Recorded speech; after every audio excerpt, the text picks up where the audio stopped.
Bledsoe was arrested. Patrick Montgomery was in court. Jonathan Manapa will stay in federal custody. No, I don't take responsibility at all. Hey everyone, welcome to the show. So 39-year-old Florida man, Barry Ramey, is a member of the Proud Boys. And on January 6th, he was seen marching to the Capitol with the group way before Trump's speech at the Ellipse. Ramey was wearing some sort of tactical vest under his jacket, and he later put on knee pads. Maybe in case he ran into Trump later. I'm just saying. Anyway, so Ramey and his fellow Proud Boys walked the perimeter of the Capitol. They were assessing weak points. They were taunting the police. And Ramey was with Proud Boys members and a January 6th defendant named Christopher Worrell. When Worrell started yelling at the police, quote, "Honor your oaths, don't make us go against you." Ramey was also following closely behind when members of the Proud Boys and other people were knocking over metal barricades, and then they were using them to ram into police officers that were stationed at Peace Circle. So Ramey made his way to the front of the police lines, closer to the building after that barrier, that police line fell and they fell back. And periodically he would put on a gas mask as the police were spraying chemicals. So just prior to 2 p.m., a Proud Boys member who goes by the nickname of Milkshake, he charged at the police and he started pushing against them. Other people went crazy at that point, and they were pushing him from behind into the police. So Ramey took that opportunity to spray one of the officers directly in the eyes with pepper spray. He was at close range, sprayed him right in the eyes. So that officer was completely blinded, and he said that he grabbed his gun because he wanted to make sure no one took it from him. And then he just grabbed onto the railing of the staircase where he was at, and he used it to guide him back up to the Capitol building so he could flush out his eyes. So as that officer retreated, Ramey lifted his arm again, and then he sprayed a second officer directly in the face. That officer was wearing a helmet, so he didn't feel it right away. It wasn't until the liquid dripped down through the cracks in the helmet and it hit his eyes. And so he too became completely incapacitated. He needed to be pulled from the front lines.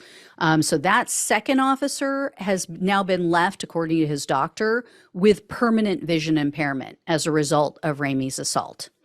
And those two attacks basically left an already anemic police line even more depleted. So the mob was able to completely surge past them. And as the mob was moving forward, as everybody took off, Ramey and his fellow Proud Boys were celebrating. They were flashing their white supremacist hand gesture at each other. They were yelling things out.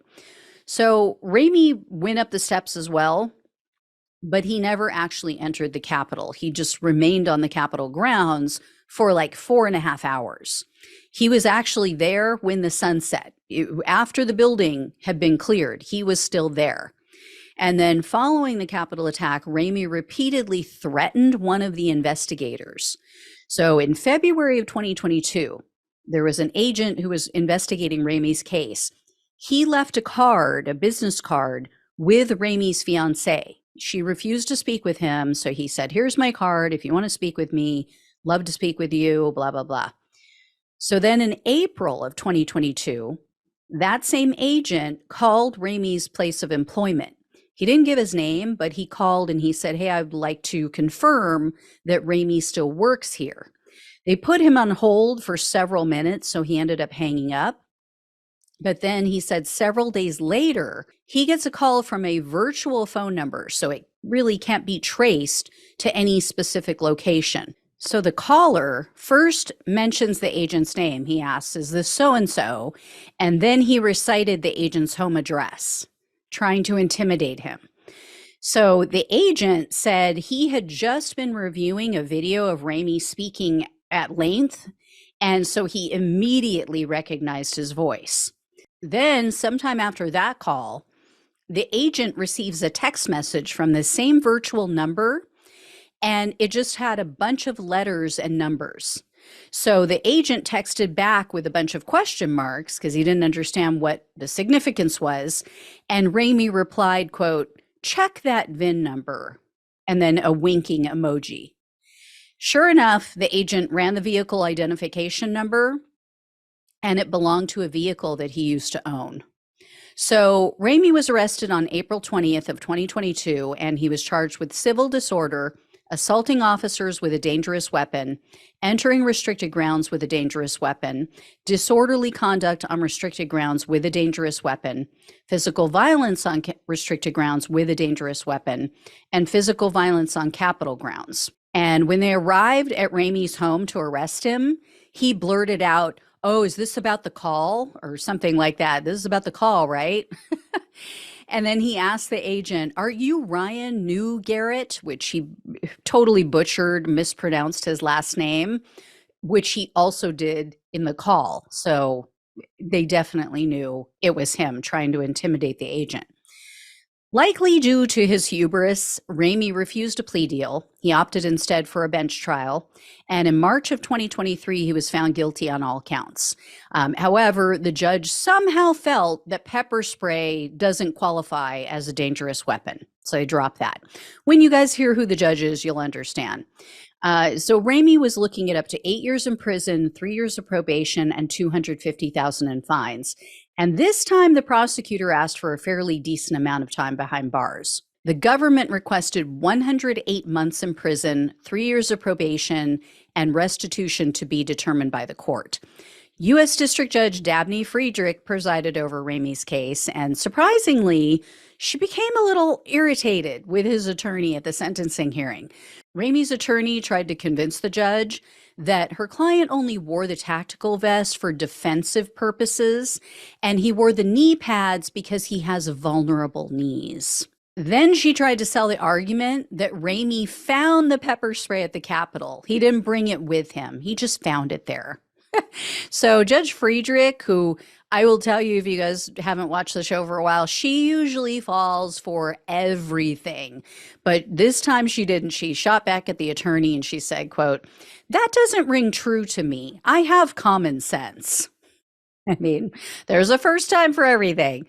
The judge also excoriated Ramey's attorney for trying to say that he's been completely forthcoming. Judge Friedrich asked her, quote, "What has he admitted that the court doesn't already have evidence of? He's admitting only what he can't deny."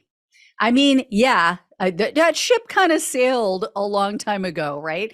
That ship sailed with his rejection of a plea deal. So when all was said and done, Ramey was sentenced to 5 years in prison, 3 years of probation, and $2,000 in restitution. So this is one of only 2 legitimate sentences that I can think of that Friedrich has handed down. Seriously. She usually is like singing them lullabies, baking them cakes. I mean, I'm exaggerating, but yeah, she's usually like, "You go home and think about what you've done and watch Netflix." So anyway, look who found her ovaries. We're so proud of you, Judge Friedrich. Anyway, I will let you guys know if I hear any more. Thank you so much for watching and listening. Please like, share, and subscribe. Please donate if you can. Truly helps the show. Really love you guys. Take care, and I'll talk with you soon.